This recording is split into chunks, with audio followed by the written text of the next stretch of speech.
learn from my mistake. Are you tired of hearing the same old advice when it comes to real estate?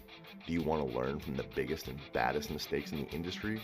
Then welcome to Learn from My Mistake, the podcast that brings you real estate professionals from all over, sharing the biggest blunders and how to avoid them. I'm one of your hosts, Jake Remillard, and I'm joined by my partner, Baginski. We're here to give you the inside scoop on what not to do in the real estate game. From brokers to investors, we've got it all. We're not just here to tell you about our guest failures, though. We're here to help you learn from them so you can make the right moves when it counts. So buckle up and get ready to hear some juicy stories and expert advice you won't find anywhere else. This is Learn from My Mistake. New episodes drop every week. Don't miss out. Learn from my All right. Welcome, everyone. We are in season 2 of Learn from My Mistake podcast. So I am one of your hosts, Marie Baginski, followed by my partner, Jake Remillard. Say hello, Jake. Hello, Jake. From State Farm. You're a weirdo. Okay. Today we have a very fun and exciting guest. I am proud to bring on Jeremy Courtney. Say hello, Jeremy. Hello. At least he didn't say hello, Jeremy. Hello, Jeremy. Hello, Jeremy. Okay, so we know Jeremy from our boardroom mastermind, and Jeremy and his partner Blake are kind of killing it in the short-term rental space in Texas. But Jeremy, I want you to kind of give everyone who's either watching us or listening to us, give them your kind of intro. How did you get started in real estate? And I would love to hear specifically how you got into the short-term rental game. Yeah. So my kind of start in the professional work world was I worked for Target seasonally. And then I decided I drank the Target Kool-Aid and I was like, man, I'm going to be Mr. Target. And I climbed the Target ladder like it was taking me to heaven, right? I worked my way up at Target and just fell in love with retail and sales and talking to people. And I don't know if you've ever been to a Target, but they try to sell you this thing called a red card. And there's a whole metrics and bonus system behind it. And so I was super into that. And then I needed somewhere to live. And so I was looking for apartments and I went on a tour at an apartment across the street from the Target I worked at. And the leasing agent sucked, so bad. Hope she's doing okay now. But I was on this tour and I was like, God, I could do what this bitch is doing so much better.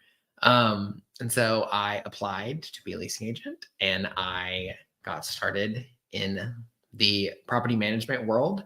I was in the property management world for about probably 3.5 years in multifamily. And then I lived in Austin. Property management took me to Houston. And then Hurricane Harvey took me out of Houston, literally on a boat, floated me out, was rescued by the Cajun Navy, and moved me back to Austin, where I did a lease up and then found myself in student housing. And when you're in property management, they tell you student housing, oh, it's the same thing. It's no big deal. It's a lease up every year, which is true and not true, because it's basically multifamily times 10. So instead of leasing just the individual apartments, right, you're leasing the bed space. So it's if it's a 3-bedroom apartment, they're double occupancy. And so you're leasing, that's 6 leases versus just the one, if you were in regular multifamily. Yeah. So did that for about 5 more years. And then my partner, both in life and business, Blake, we started, he was doing similar things in multifamily and he's also an agent. So he was in sales. And a gentleman approached him for property management for these houses that he rented out by the bedroom. So he took that to obviously like the broker and the manager of his company and was like, hey, do we want to do this? And they were like, nope, we don't want to touch that. And so Blake told the guy, no, sorry, like we're not interested. I'm not interested. And he reached back out and was like, what if you just do it like on the side? It can be like a little side hustle for you, manage my rent by the room. He had 3 houses. And Blake was like, yeah, I think I could do that. But me, with my background being in student housing, I was like, yeah, literally easiest thing ever, because that's basically what I do, except I have 2,000 of them. And so we started doing that, and we quickly had like 30 plus rent per room houses that we managed. We call it co-living. But we don't do that anymore. But that's how we started. I know you just sold your last one, but wait, before you get into that, so I'm gonna hold up here because we already had a whole lot of history. Yeah. Jake's like, yes, let's unpack some of this stuff. Okay, let me just say that when you first started and you were like, Target, I went up the corporate ladder with Target. I'm like, you started seasonally and went up the corporate ladder. So like, what was your final position with Target when you left? Just out of curiosity.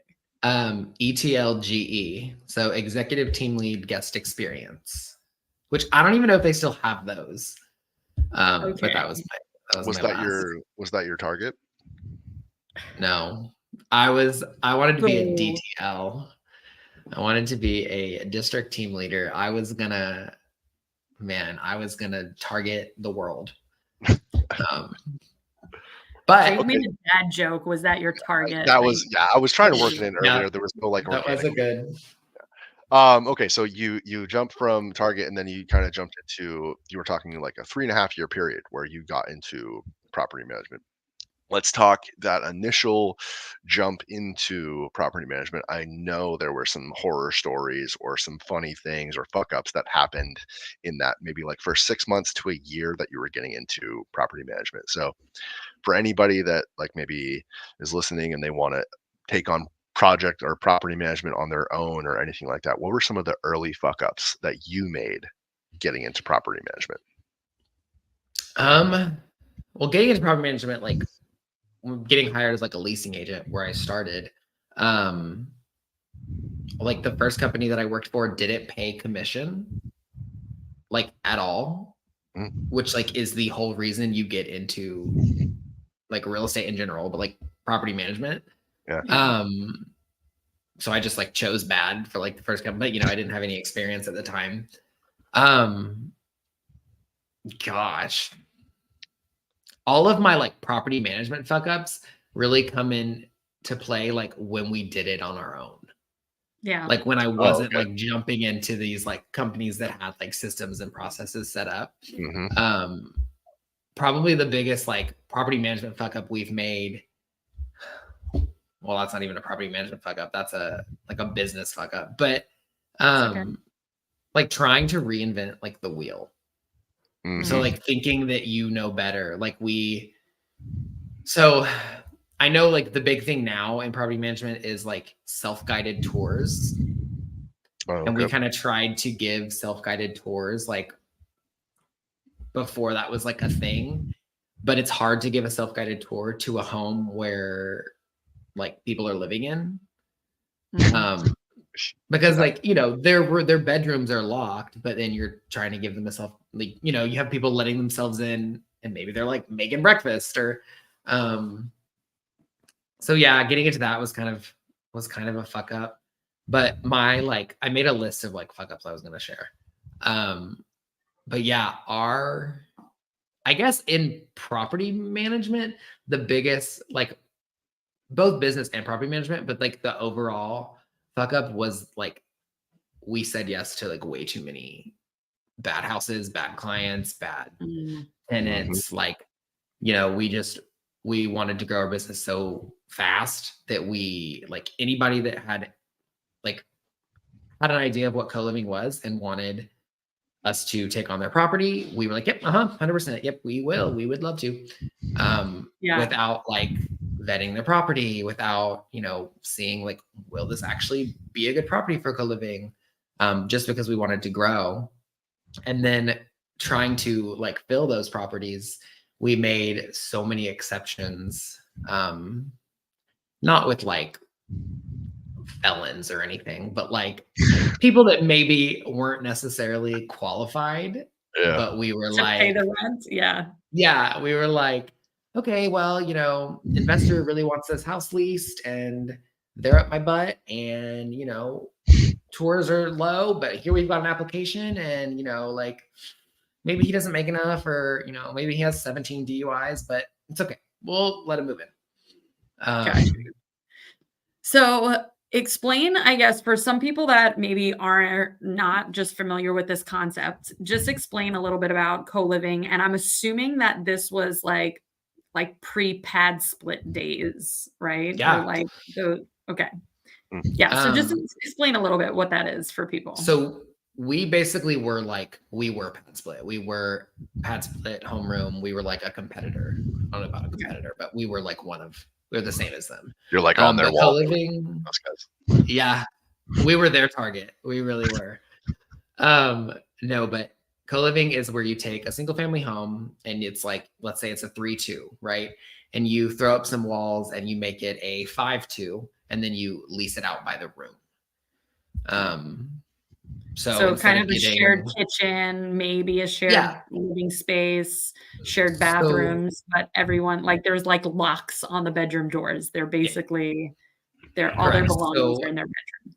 We would furnish like the kitchen, all the kitchenware, kitchen appliances, things like that. We would furnish a living room, a dining room with like table, chairs, couch, coffee table, TV, throw some art on the walls in the common spaces, and let them basically furnish their bedrooms and manage it that way. But it's a really cool business model because on a house that would maybe bring you $2,200 a month as a long-term rental is bringing you $4,700 a month as a co-living house. So it's an awesome business model and it really does work. But it's a lot to manage, I would assume. A lot to manage. Right? So, because now you have different people sharing the same house. Like, are there any nightmare stories that come to mind about like tenants that just didn't get along, or like things that happened in any of those properties before you got rid? Yeah, What was that? What was that? Your eyes just got really big. So, this is one of the gentlemen I was talking about, where we like he probably didn't qualify, probably shouldn't have let him move in. So we let him move in to this home. He paid rent. I think it was a 5-bedroom house. It doesn't matter. 5-bedroom house. He had like 5 other roommates. But in the master bedroom, or the primary bedroom, was shared by a same-sex couple. And this gentleman, so I was actually we host like the local short-term rental meetup in Austin. Mm-hmm. And I was at one of our meetups and my phone's blowing up and I'm like, what is happening? And so I answer and it's like all the tenants from this one house. And I'm like, okay, so the house is on fire or something, like something's going on. So I answer and they're like, this roommate, we'll call him George. George came in to broke the door down to the primary bedroom and was like in this couple's face about being gay and like you're so wrong and you're going to hell, and had a knife and actually like held one of them and like held a knife to his throat and was like, wow, literally trying to kill his roommate. Wow. And so they called the police. The police were on their way, and I got in my car and I was like, okay, I'm on my way. And so I pull up his application and I call his emergency contact, and it was his mom. And I kind of tell her what's going on. And she was like, he's schizophrenic actually. And when he has his episodes, he becomes very violent to the like LGBT community. And I was like, okay, turning around. No, I'm actually, I'm going to let the police handle that one. I'm actually not going anymore. Yeah, we're good. So yeah, that's a fun story. Not fun, but that's a crazy story. That Yeah, is bizarre. So did you actually go to the house or did you just let the police handle it? So I went to the house once I was like 30 minutes away. So I did continue to go to the house. And when I got there, he was in the back of the police had gotten him and he was in the cop car. And so I was safe. His mom was very nice though. I actually did feel really bad for her. She was like, oh, this happens. Oh, not again. Yeah, I know. I was like, okay. Oh, George. But yeah, I love crazy. It. So I have a question, and I'm pretty sure a lot of other people probably would too. The first time that I heard about this, I was like, okay, well, what about like occupancy and like the way that that's calculated in the different properties and stuff like that? How did that affect, some of these properties where you're just like putting up a wall and gaining an extra, 2 occupants for a property? Yeah, so it kind of depends like where it is. Mm-hmm. And we tried to do like a 3 people to 1 bathroom like ratio. If there was like a half bath, we could swing it and like basically make the half bath like a private use to the room closest to it. As far as like occupancy guidelines, it's kind of a gray area with how you're doing it because it's technically like not a multifamily property, but you know what I mean? So Yeah. I don't know if that really answers that, but. Well, I wonder, so somewhere like Scottsdale, for instance, because I have Airbnbs in Scottsdale, they do have a rule where even on short-term rentals, you're not supposed to have more than like 6 unrelated adults in a property. Mm-hmm. So I would assume that would apply to kind of co-living space as well, where you couldn't go turn it into a 7-bedroom and have 7 adults that are unrelated living there. But as long as you kept it to 6, you'd probably be okay. Yeah. So they're definitely like that also came into play with like where I said we just said yes to so many things and not like vetting these properties. Oh, right. Because we did get into some situations with like HOAs and like this just should not be a co-living property because of where it's located. Right. But yeah, so kind of go back to that. So from some of those mistakes, what are some of the things that you would look for? I know you're not doing it right now, but what would you look for in a co-living property? No HOA, ample parking. Parking is a big one because if you think about it, like it might be a massive house, but if it has a tiny driveway and it's in like a garden community, like you can have 2 cars and that's it. Yeah. But yeah, I mean, really like bathrooms, we loved a half bath moment because it would bring in more rent to have like, they have their own bathroom basically. Mm-hmm. And yeah, but just like space, like, like the older, like early 2000s builds that have those like massive, like they had a breakfast room and these like massive dining rooms. Yeah. You know what I'm talking about? Yeah. Those made really good bedrooms, or like the 2-story houses that have like the upstairs, like it's not a second living room, but it's like a really large like landing. Yeah. Those made really good bedrooms. Nice. Okay, so now let's fast forward a little bit because you literally sold your last co-living space. Like that is not even your business model anymore, right? Yeah. No. So how did that transition happen? Because you went from now co-living to strictly short-term rentals. Do you do any like midterm rentals? We do short-term, we do midterm. We have like 2 long-terms we're trying to get rid of.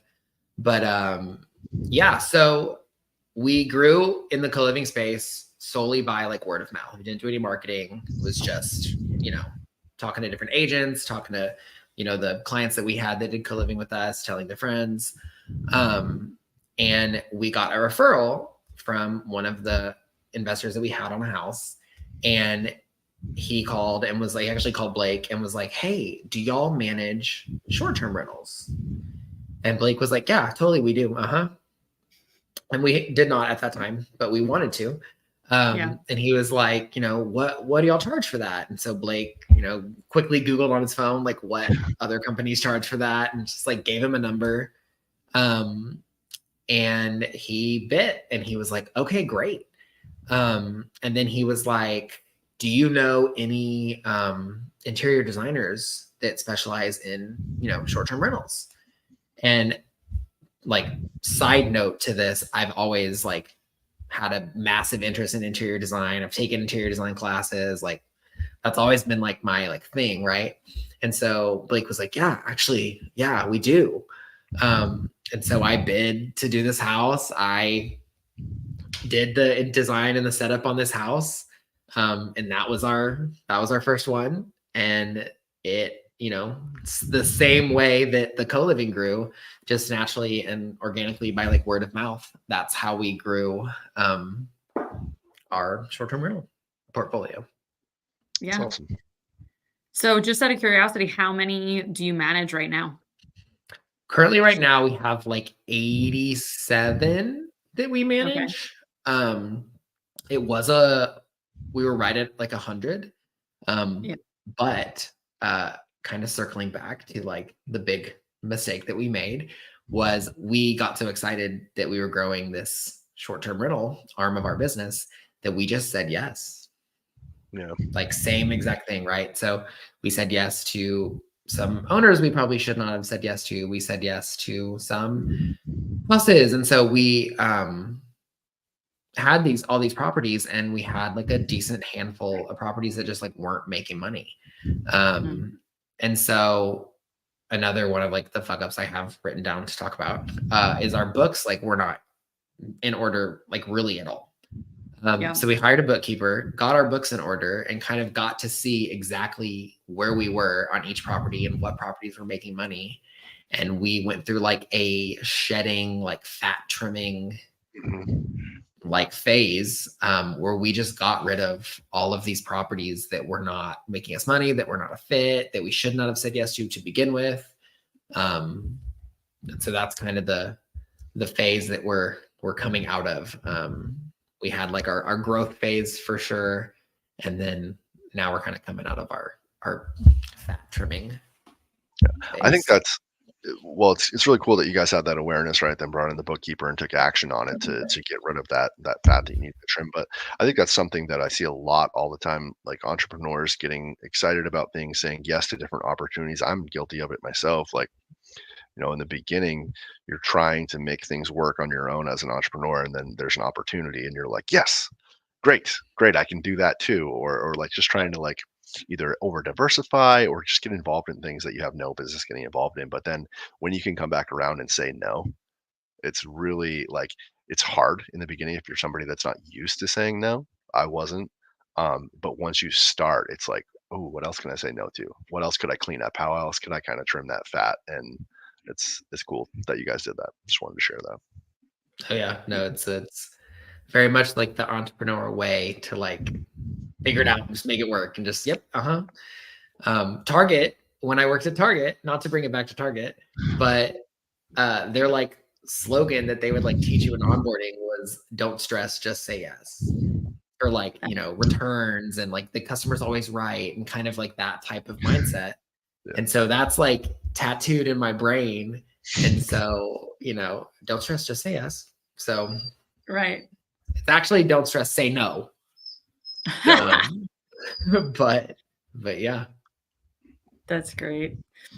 Okay, so fast forward to now, you have your property management for Airbnbs, but then you have technically a separate entity now for the design work, right? Yes. So that like when you onboard a new property, you can get paid upfront for all the design fee and stuff like that. Just out of curiosity, like how big is your company, or like property management side or design side, or both together? Like how many employees do you guys have? Tell us a little bit about what your setup looks like. Yeah, so we have so CRIBS stands for Creative Real Estate Investment Business Solutions. That's our property management company. We've got 10 employees, 4 of which are like in person. I almost call them human beings. They're all human beings. We have 4 that are like local, and 6 that are in the Philippines. Okay. And then that's for cribs. For Jeremy Courtney Interiors, which is my design arm, we've got myself. I've got one like accounting like VA, Okay. and then one design assistant slash handy woman. Yeah, I want to know like who's putting together all of your furniture. Like that is a beast. When I have to put together just like one Airbnb for myself, it's not fun putting together bed frames in every single room in the house. Yeah. So, So now we have like he's not an employee, but like he's a go-to like handyman that I use yeah. pretty much on every job. And then we have my like design assistant slash handy woman, and Yeah. she is a beast. But yeah, when we first started doing it, I was putting them all together. Like when I first started doing the setups. And now I don't ever want to put together a bed again in my life. Right?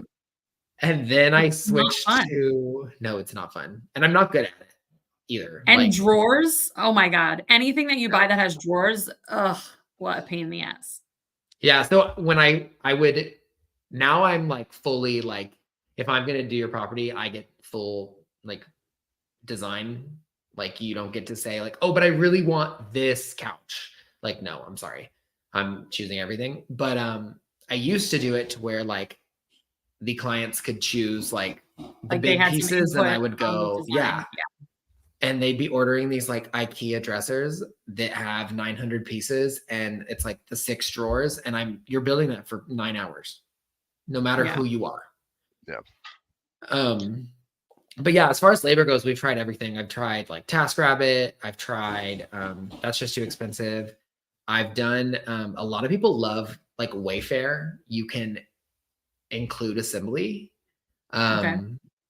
And I know some people have really good experience with that. I have had nothing but really bad experiences with that. Okay.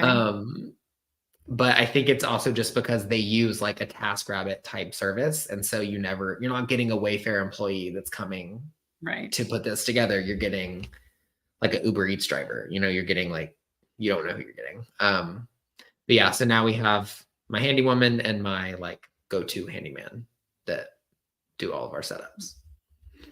I love it. Jake, do you have any other questions? I know that, one of your most recent fuck ups had to do with bookkeeping, and you kind of mentioned that your books were all over the place, but maybe before we wrap up here, I would love to hear like what was going on that it became an issue. So, yeah. So, like overall, like biggest, like I would say, like life fuck up, like business fuck up, like fuck up ever. Do y'all know what an MCA loan is? No. Have you ever heard of that? Okay, well, good. Don't. I'm like, I've heard of SBA loans from the Small Business Association, but not. So what is this? People don't talk about this, and like more people should. So like we had like an info email, and we would get marketing from like just I don't know where people get our email, but it would just come right. And we kept getting marketing from this company that was like, take this loan, grow your business credit, because that's another thing people don't talk about is business credit. But like grow your business credit, like blah, blah, blah. And we needed at the time working capital because we had said yes to all these properties. And we needed to hire more employees to run all these properties we had just said yes to, but we did not have the funds to do that. So it was kind of like good timing that these marketing emails were coming in, and it looks like it's just like a business loan. It's very like, it's called a merchant cash advance is what MCA stands for. I have heard of that. Yeah. It literally is like a payday loan for a business. Like crazy it is interest rates. And the like predatory lending acts like don't, and like laws don't apply to them because it's not legally a loan. They're like buying your future income. So interesting. Long story short, we got these loans, and they like they turn into like daily payments basically. So before we knew it, we got these loans to like hire these team members and like grow. And we did hire the team members and grow. And before the end of it, we were making like $1,000 a day payments. Wow. And it was just horrible. And it comes out of nowhere. So long story short, we hired like one of those like law firms to like fight them and like try to get them to just like let us settle for what we borrowed. And in doing that, we like stopped payment on these payments or on these daily payments. Because we were like weeks away from just like, you know, being belly up, like just like being no more. And so I was the personal guarantee on these loans, and they like froze our Airbnb account. They froze like my like personal account, like everything. There was a time we had $159,000 held in Airbnb payments, like Airbnb payouts that should have come to us that didn't. Because they did they had like a UCC lien, I think is what it's called. I could be butchering that, but on our Airbnb account. Wow. And so, yeah, so it was messed. Like I couldn't get gas. Like my debit card didn't work because they had like a lien on my like personal checking account. Like the things that they can do are crazy. But we have a really good relationship with like a local hard money lender. We ended up going to them, kind of telling them what had happened. And they were like, they did their research and they're like, yeah, these MTA loans are like, they should be illegal. Like, this is crazy. It's not a loan. Why can they call it a loan? Like all this stuff. And so they ended up loaning us what we owed, like hard money to get out of it. And then we got out of it, got our books together, started making money again and got out of it. But that was like, that is like my biggest like life fuck up is I'm like, not even like my biggest like professional fuck up, like just like in life in general. Yeah. That's huge. And thank you for sharing, because I didn't even really like know what that product was. You know, and Jake and I have been getting plenty of that spam mail of like, you know, you've been approved for this type of loan or this type of business or this type of whatever. And it's like, sometimes I'm looking at it going, oh shit, should I try for one more credit card or like one more thing? Like we can use a little extra working capital right now, but knowing that is so predatory, in how they learn, that's awesome to know. And that's how it started. I mean, it all started from an email that was like, your LLC has been pre-approved for a $65,000 working capital loan. And you're like, okay, that, you know, great timing. And so you click and then it's like, okay. And then you're like, I don't want to like market myself as an idiot, but I like, you know, I read it and I was like, yeah, this checks out. Like it seems your business loan, it's going to help, you know, it's going to help our business credit, like all this stuff. And yeah. But that's how they market it. They market it to people to be perceived as like this really good thing. So I don't think you're being perceived as an idiot by anybody. It's just, you know, unless you really read through every line of the fine print, which nobody does, you would have known. Oh, I will now. I will now. But yeah, and so like now that like we're at the other end of it and you know it's gone, we are like able to talk about it without being like suicidal. And we've met so many other like business owners that have gone through this exact like literally cookie cutter experiences as to what we went through. Yeah, I know somebody like right now. As soon as you said merchant cash advance, I was like, oh, okay, yeah. I know somebody that's going through it actively right now. Yeah. Wow. So all right. That's my biggest advice. No, I love it. I think that's huge. And it's not been a mistake that anyone has shared previously, any of our guests. So I'm super grateful for it, because I wouldn't want to fall for that either.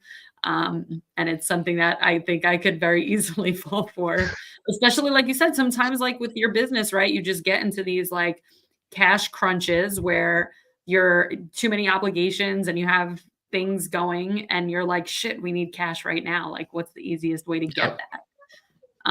So stick to private money loans, people, private money lenders, or like legit SBA loans or credit cards or something. All right, awesome. I guess like I'll ask, is there any other last, big fuck ups or shares that you want to share before we wrap up here? I mean, I think like the MCA was my big one. I, of course, I've made every mistake in the book, so I could talk about my fuck ups until your ears bleed. But now, I mean, awesome. That's pretty much, yeah. Well, if anyone is in the Austin area and is looking for a short-term, Airbnb property manager, how do they get in touch with you and Blake? Yeah, we are Cribs Consulting on Instagram. I am the Jeremy Courtney on Instagram. We have a website, cribsconsulting.com. Yeah, we're pretty easy to find. Awesome. Sweet. All right. Anything else, Jake? No, I just want to echo what Marie said. Thanks for the share and being open about that. We've always had like open guests, but it's really cool to hear something new that hasn't been brought up and something that was probably very personal and affected you in such a way. So thanks for sharing that for the listeners. Appreciate it. Yeah, for sure. Thanks for having me. Yeah, thank you. And we'll see you guys next week with a new guest. So with that, we're out. Sweet. Peace. See ya.